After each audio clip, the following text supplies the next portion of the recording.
Now we will solve O-Level Physics 5054, Paper 1, Variant 2, May June 18 and questions from 21 to question number 40. From 1 to 20 we have already solved. Now we have to start from 21. The diagrams show a thermometer. Here we have a glass thermometer.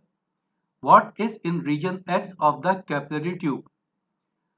Options: Option A vacuum, Option B alcohol, Option C steam, Option D water. Okay, in construction of glass thermometer you have studied, if you have taken mercury, above the mercury column in the capillary tube there will be nothing, it will be a vacuum. So option A is the correct option. Question number 22. The diagrams represent four thermometers. Here we have four thermometers P, Q, R and S. Which thermometer has the greatest sensitivity and which thermometer has the greatest range? Okay, what is meant by range? Range is of the thermometer is the difference between the maximum and minimum temperatures that a thermometer can read. Okay, in the first one, in the thermometer P, the range is 25 degrees centigrade because the minimum point is 0 and maximum point is 25, so difference is 25. So we can say range in P is 25, range in Q is 10 degrees centigrade, range in R is 250 degrees centigrade, range in S is difference is from 300 to 100, difference is 200, so we can say range in S is 200 degrees centigrade. So where is the maximum range? Maximum range is in R. Here the range is 250 degrees centigrade. Sensitivity is the increase in the length of mercury column per unit rise in temperature. Okay, here in the first thermometer P, from 0 to 5 degrees centigrade, this much height represents 5 degrees centigrade. Here it is 30 to 35 degrees centigrade. So here this much height represents 5 degrees centigrade. So we can say sensitivity in Q is more than P. Okay, we will check R and S also. Here it is 0, here it is 50. So 5 will be somewhere here at this point 5 degrees centigrade. So height from 0 to 5 degrees centigrade it is much smaller as compared to Q, and same thing is in S also. So we can say the maximum sensitivity is in Q. So maximum sensitivity is in Q and maximum range is in R. Maximum sensitivity is in Q, greatest sensitivity is in Q and greatest range is in R. So option C is the correct option. Question number 23. The resistance R of a wire increases uniformly with temperature. The values of R at the fixed points are shown in the table. Okay, here it is resistance, here it is temperature. At 0 degrees centigrade resistance is 100 ohms. At 100 degrees centigrade resistance is 250 ohms. What is the temperature when R is equal to 160 ohm? We have to calculate temperature when R is equal to resistance is equal to 160 ohms. Okay, we have studied a formula in the topic of temperature thermal physics. Theta degree centigrade is equal to 100 P theta minus Pi divided by Ps minus Pi. What is Ps, Pi and P theta? Pi is the thermometric property at a temperature of 0 degree centigrade. It is thermometric property at a temperature of 100 degree centigrade, and it is thermometric property at the temperature that we have to calculate. So this value is 160 degree centigrade. This Pi will be equal to 100 and this is Ps. Ps will be equal to 250. Now by solving we will get 40 degree centigrade. So the temperature is 40 degree centigrade. Option B is the correct answer. Question number 24. Samples of four different materials at room temperature are heated from below and heat is transferred upward. In which material is all the heat transferred by the vibration of the molecules? Okay, heat is transferred by vibration of molecules only in solids.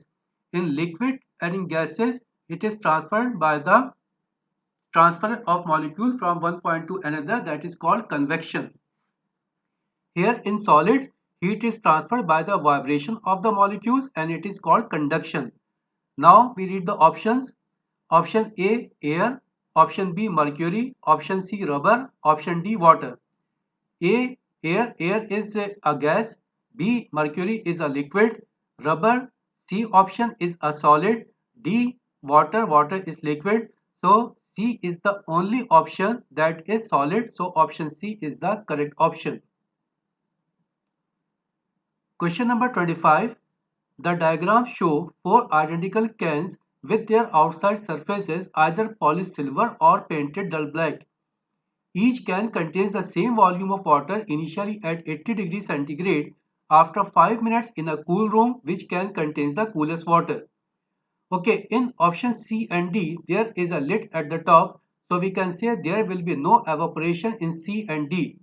Now evaporation is a cooling process in which the remaining liquid or the remaining water will be cooled down. So we can say in the cane A and cane B the liquid will be cooled down more as compared to C and D. Now we have to compare A and D. Sorry, we have to compare A and B.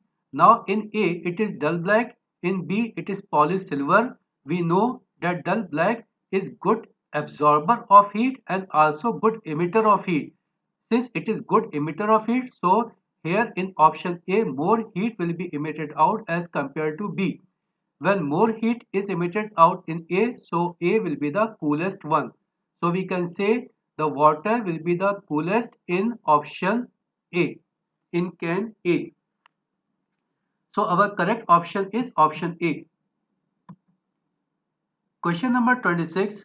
A communication system uses microwave with a wavelength of 15 centimeter. The speed of light is 3 into 10 power 8 meter per second. What is the frequency of the microwaves?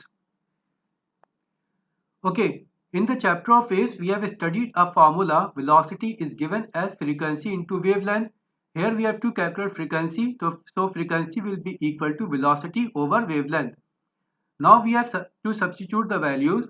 This velocity is given 3 into 10 power 8. It is wavelength. Wavelength is given in centimeter, that is equal to 15 centimeter. But in calculation we have to consider the wavelength in meter. So we have to divide this 15 centimeter by 100, and by dividing by 100 we will get 0.15 meter. So we can say frequency will be equal to 3 into 10 power 8 divided by 0.15, and when we will solve this one we will get the answer 2 into 10 power 9 hertz. So in option C it is written 2 into 10 power 9 hertz. So option C is the correct option. Question number 27. The diagram show two divergent rays of light from an object O being reflected from a plane mirror. At which point is the image formed? Okay, here we have a plane mirror. Here we have an object. Two divergent rays are coming from this point O. These rays are divergent because these rays are moving away from each other. Now this ray strikes at point A and reflected back on the same path. This ray strikes at this point and it will be reflected back in the same medium, obeying the laws of reflection. Now this ray and this ray cannot meet, so we have to proceed these rays on the back side of the mirror. Now these two rays are seems to be coming from this point B, so we can say image will be formed at point B. So our correct option is option B. Question number 28. Which statement about blue light is correct? Option A. Blue light has a smaller frequency than red light. No. Blue light has greater frequency than the red one because frequency is increasing from red towards the violet. Blue light has a longer wavelength than red light. No. Blue light has a smaller wavelength than the red one because wavelength is increasing from violet towards the red. C. Blue light has the same speed in glass as red light. No, this speed is different. The speed is same only in vacuum or in air, that is equal to 3 into 10 power 8 meter per second. Option D. Blue light is refracted more by a glass prism than red light. Yes, it is the correct one. It is the correct option because more frequency, more will be the refraction.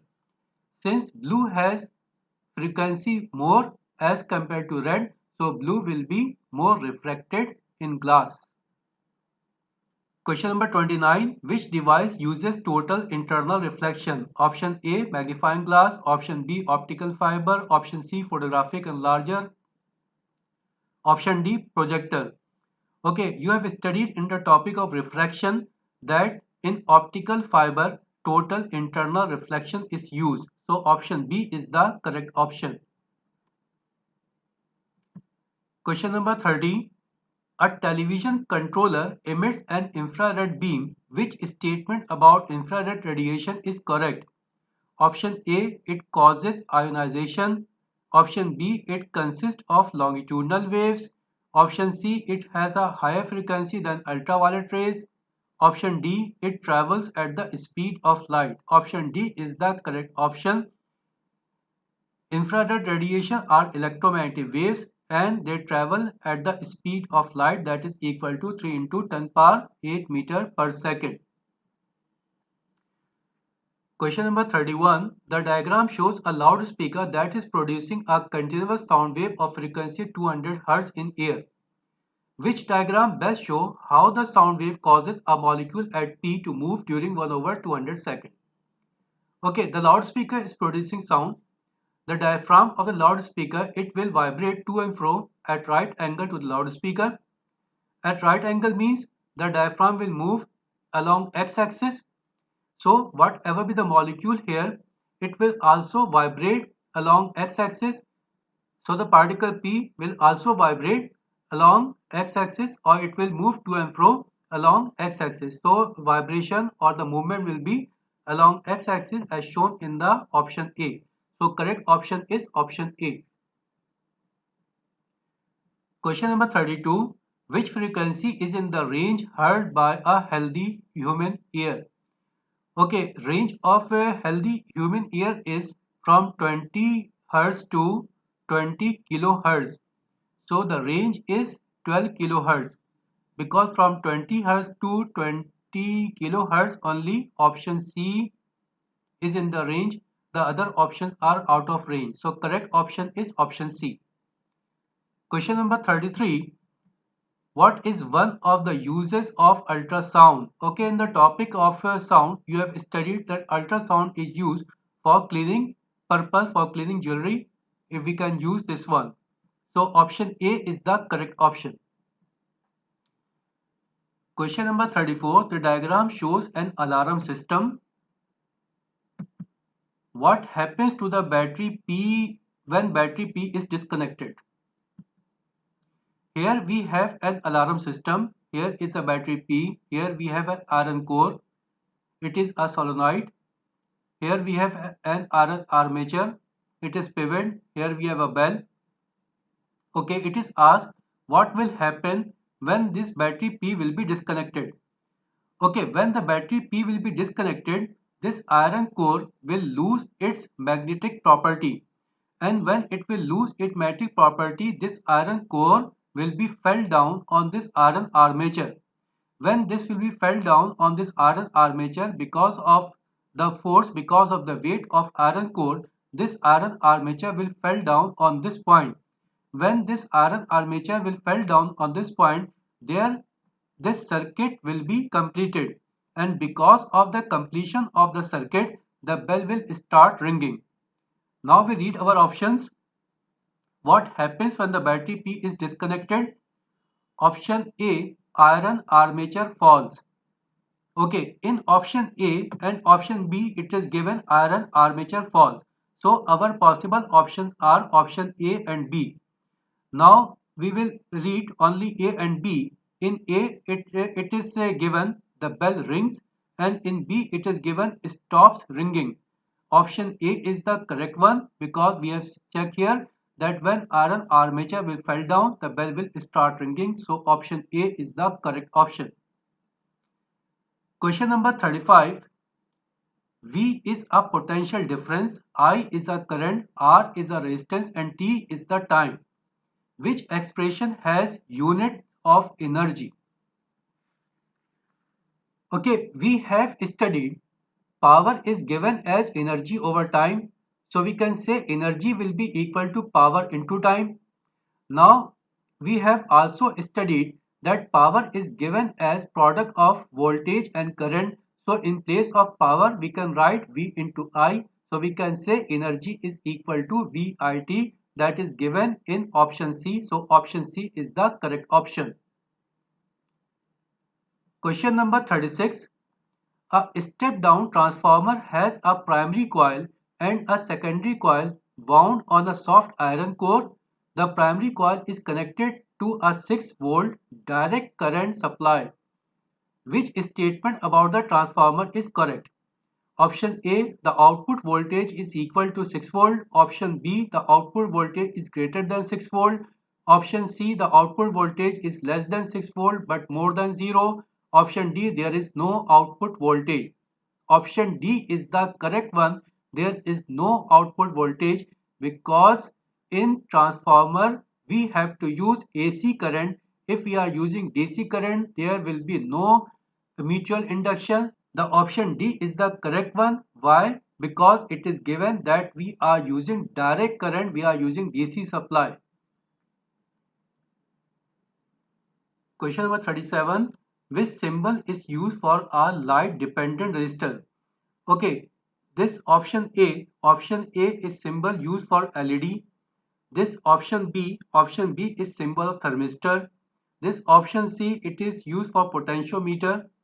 This option D is the correct one. It is used for light dependent resistor or LDR. So option D is the correct one. Question number 38. The circuit diagram shows a variable resistor R connected in parallel to the lower half of a potentiometer. The resistance of R increases. What happened to the 2 voltmeter reading? Okay, here we have a variable resistor, and when we will increase the resistance in variable resistor, the voltage across V2 it will be increased, because with the increase in resistance according to Ohm's law V is equal to IR, voltage will also be increased. So we can say with the increase in resistance voltage V2 will be increased. Okay, now voltage of the battery is constant. When this voltage V2 will be increased, this V1 will be decreased. So what is the answer? What happened to the 2 voltmeter reading? In V1 it is decreased and in V2 it will be increased. So option B is the correct one. In V2 it will increases and in V1 it will be decreases. So option B is the correct answer. Question number 39. An oscilloscope is used to measure potential difference. The trace with no input connected is shown. A 1.5 volt DC supply is connected to the oscilloscope. The Y gain is set at 0.5 volt per division. The time base is set at 0.5 millisecond per division. Which trace shows a supply of 1.5 volt DC? Okay, here 0.5 volt is equal to per division. So we can say 1.5 volt will be equal to 3 division. So voltage will be at a height of 1, 2, 3 division. So voltage will be in a straight line at a height of 3 divisions from the 0 point. Now we will check our options. It is shown in the option C. So correct option is option C. Next question, question number 40. How many nucleons are in one neutral atom of the krypton isotope Kr3684? Okay, nucleon numbers means total number of protons and neutrons in an atom. Okay, here it is given 36. This 36 is atomic number. Atomic number means number of proton or number of electrons. Here it is given 84. This 84 is called mass number or nucleon number, and it means total number of proton and neutron. So nucleon number is 84 and it is given in the option C. So correct option is option C. Now today we have completed 5054 paper 1 variant 2 May June 18. Thank you very much.